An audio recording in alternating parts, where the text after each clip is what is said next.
E aí, tudo bom? Pois é, vamos lá.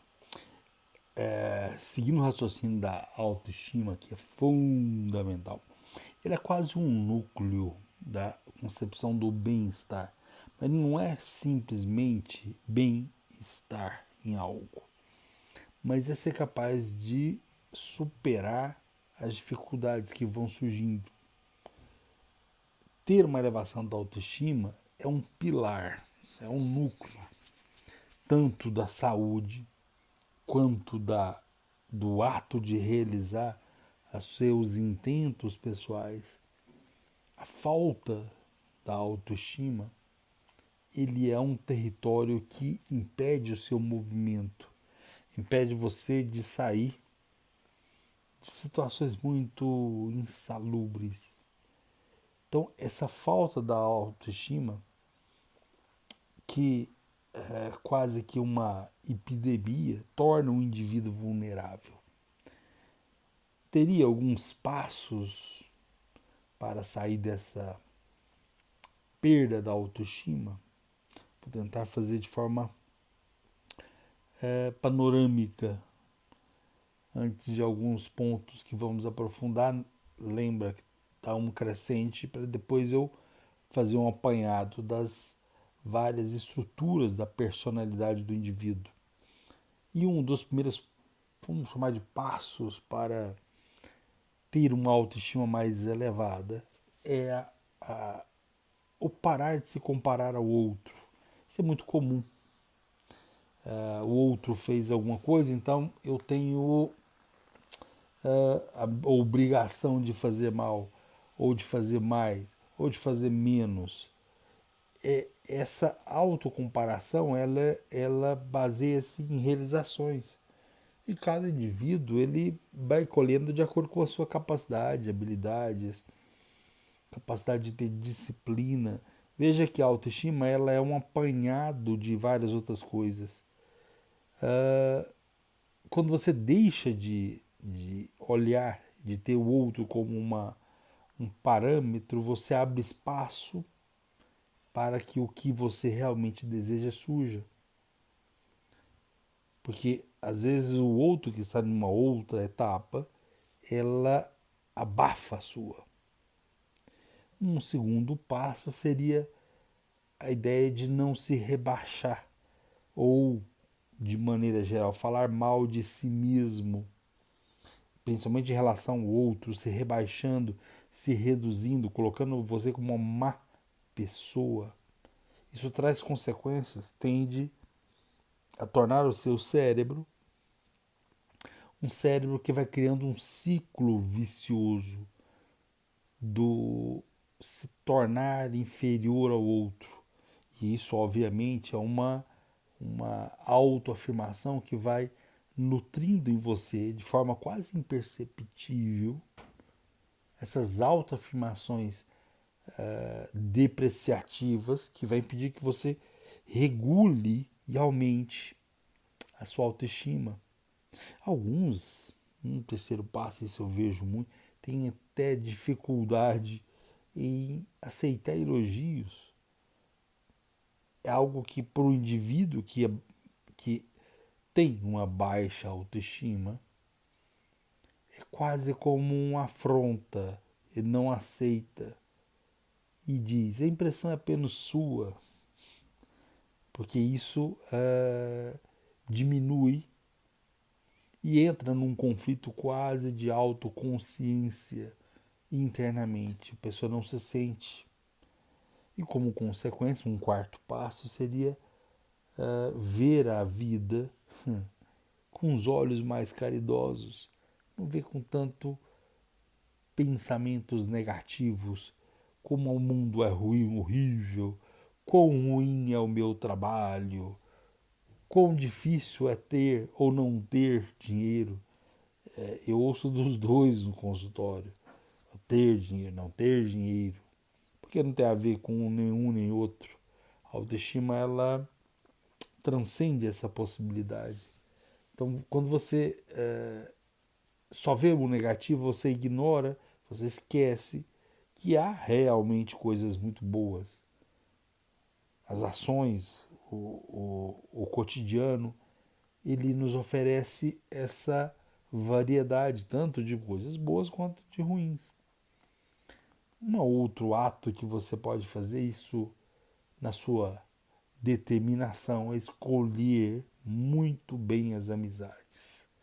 Porque as amizades, ela vai permitir que você construa mentalmente atos mais elevados.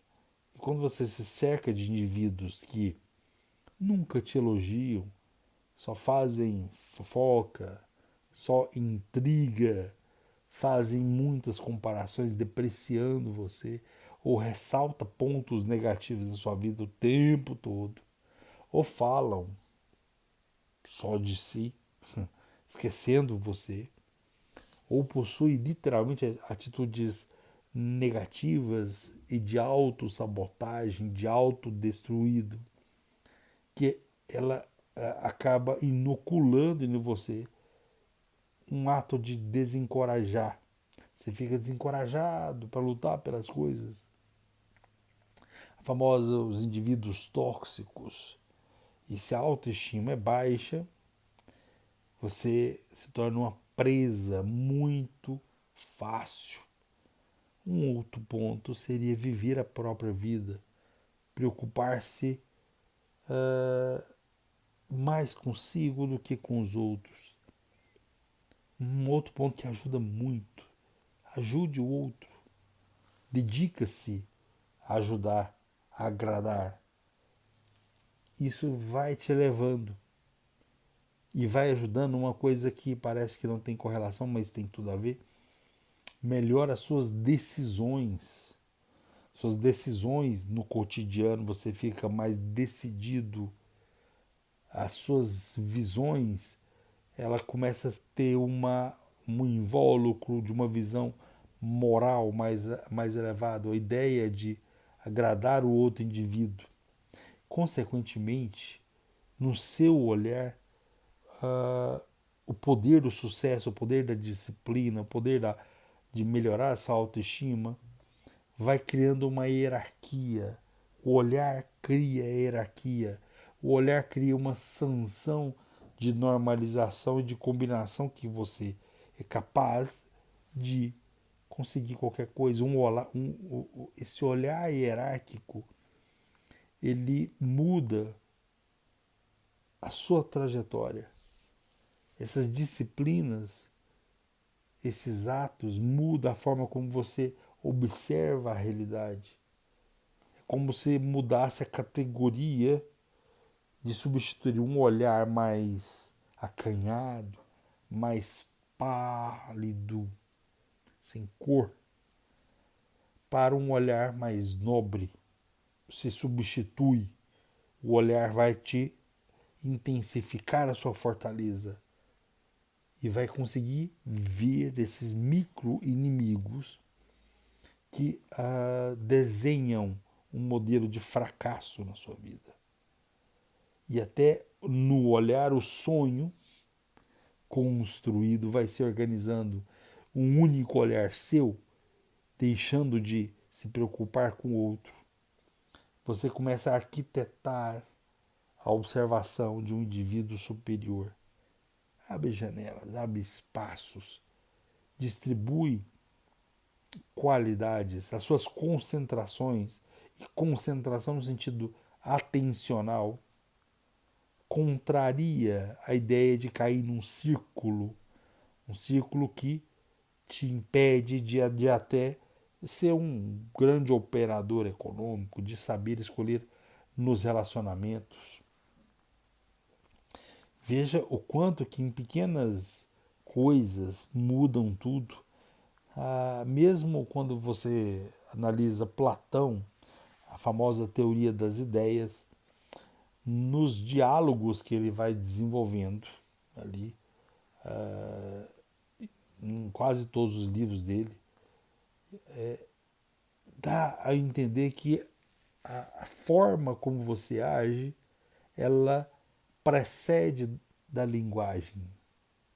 A linguagem atestada, seja uma linguagem verbal, pelo olhar, pelo cotidiano, ela vai se relacionar principalmente com uma visão e uma aparência das coisas. E a palavra, nesse momento, como você vê, você acaba vendo com um olhar negativo. E aí a autoestima só piora. Por isso que o ser do diálogo, o ser que resolve escrever a própria existência, não ser um subalterno dessas escravidões múltiplas, desde a preocupação do outro, do falar do outro, de ter uma capacidade de literalmente montar uma poesia e uma prosa, ele cria um diálogo platônico. Aquele mesmo diálogo platônico que dá origem à dialética socrática, à antiguidade. A antiguidade vai se organizando. E junto com isso, o desenvolvimento do ego se desenvolve, especificamente melhorando a sua consciência enquanto pessoa e o respeito de si mesmo, um sentimento de si, o ego elevado, dentro dessas trajetórias da autoanálise por um diálogo platônico, permite uma vivência do próprio valor, o respeito de si próprio, num sistema de ideias, que é o sentimento de ideias de si mesmo, uma estima de si mesmo. Se isso não acontece, a sua percepção de você, o modo como você age, como você pensa, vai alimentar uma coisa que destrói a estima, a autoestima, um sentimento de inferioridade. Consequentemente, qualquer autocrítica que tu fizer vai ser ruim. Qualquer autocensura vai ser para te podar. A ideia do narcisismo, o egoísmo, a sua elevação vai destruir a sua qualidade de vida. É um pilar, você entende? Isso é um pilar. A autoestima ela pode até ser definida em alguns pilares. O primeiro, indiscutível, a autoaceitação. Uma postura positiva com relação a si mesmo. Um respeito a si próprio, consigo mesmo. E essa autoaceitação vai te permitir policiar e conhecer cada sentimento seu. Até o ponto de pensar, será que eu minto? Lembra da avaliação da autoconsciência? Será que eu traio? Será que eu sou uma pessoa honesta? Será que eu faço tudo necessário?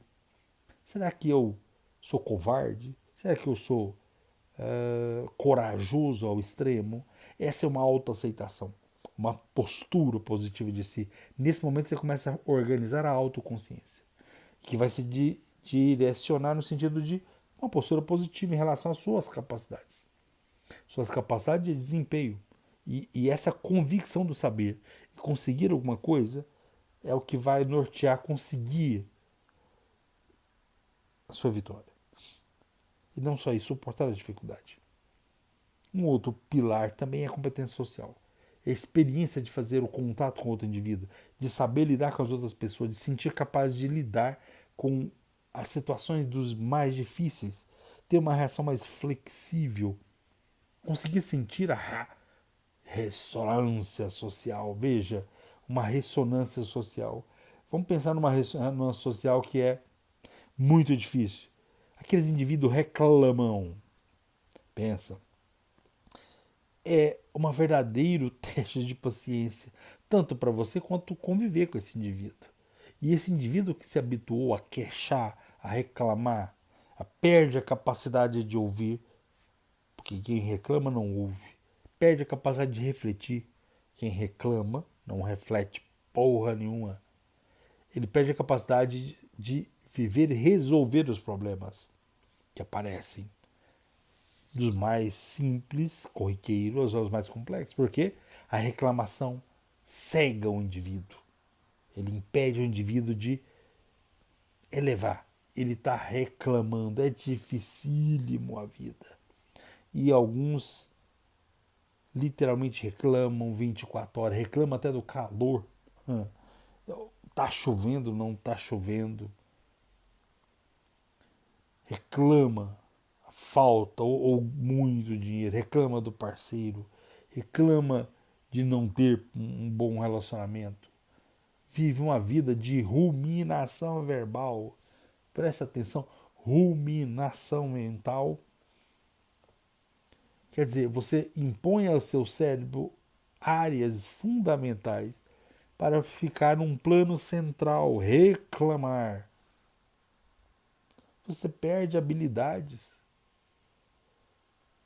Você é um ser que reclama constantemente e que reclama e deixa o outro que convive contigo incomodado. As relações já começam a serem destruídas nesse ponto.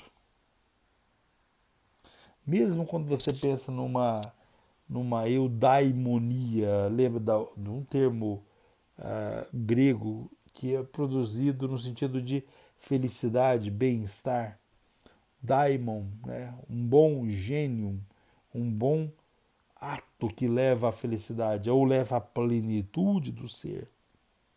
Isso era muito usado pelos estoicos, mas o daimon seria um ser que tem um espírito propenso a uma elevação. O Aristóteles chama de outro termo, a arete, né? Ou a virtude, ou a excelência.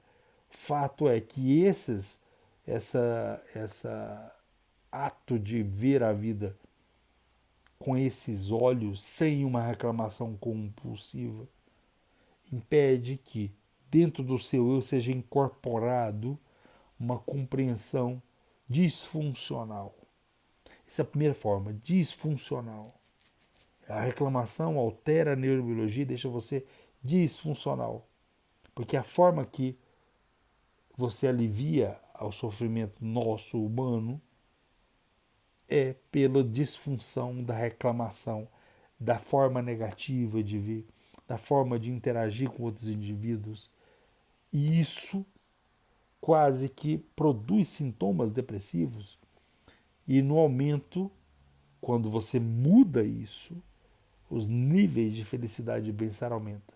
Isso tem dezenas de artigos mostrando isso. Há uma literatura científica robusta mostrando que essa perspectiva da hedonia, o bem-estar subjetivo, e a eudaimonia, que é um bem-estar mental, eles, quando junto, formam um indivíduo capaz de lidar com qualquer dificuldade. Então, subjaz esse raciocínio, subjaz essa lógica hedônica, eleve, combata, veja que a sua autoestima pode ser transformada. E esse vai ser mais um da nossa caminhada. Produzir uma lógica mental onde é que tanto a lógica eudônica, ou da eudaimonia, e a lógica da hedonia, do bem-estar subjetivo, destrua a forma negativa e disfuncional como você pensa a realidade. Isso muda tudo. Muda tudo. Se torna profundamente funcional. E vamos continuar aprofundando nesses temas, porque é algo que se faz urgente. Atingir o sentimento de autorrealização, atingir a visão da mente saudável, da eudaimonia, ele produz o indivíduo que é autodeterminado a procurar investigar um conceito de felicidade, em crescimento, de autorrealização, tanto a curto quanto a longo prazo. Processo de crescimento. Você está apto? Você quer crescer?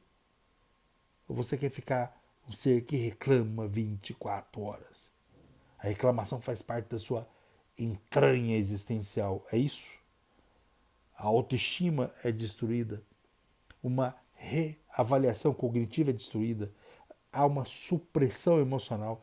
A satisfação da vida se reduz. A felicidade some.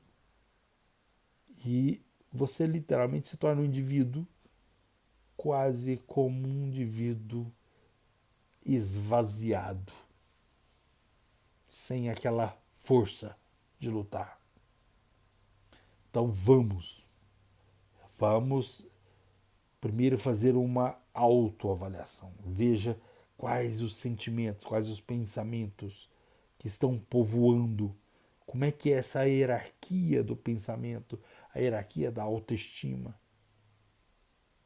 Nesse momento nós vamos conseguir reavaliar a cognição e a emoção para melhorar cada dia mais. A percepção muda e você deixa de ter atitudes adolescênticas, de reclamar, não de agir. Esquece a comparação com o outro. Isso permite uma capacidade de regulação emocional mais intensa. Cria estratégias de regulação. Cria o controle desses pensamentos disfuncionais para que você caminhe para o seu máximo. Vamos junto e até a próxima. E não esqueça, daqui uns dias vai ter boas surpresas. Permitirá a construção significativa de um indivíduo melhor, mais forte. E até a próxima.